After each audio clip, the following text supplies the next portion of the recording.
Hello mga lalabs, ngayon ay kakain tayo ng pizza. Pizza Hut, treat ni Madam. Good for one person, busog mats na yan kasi malaki din saka makapal. At saka may tatlong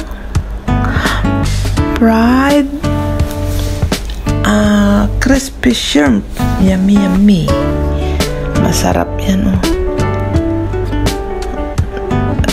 Treat ni Amo, tea time. Busog na ako niyan oh. Ako lang kumain. Tinanong niya kasi anong gusto ko. Sabi ko bahala ka na. Order daw siya ng pizza. Yan. Kaya isa kaming ganyan set ng pizza. Okay na yan na. Good for one person or two person pwede na. Busog na ako niyan. Thank you Madam sa treat. Yummy yummy. Enjoy watching.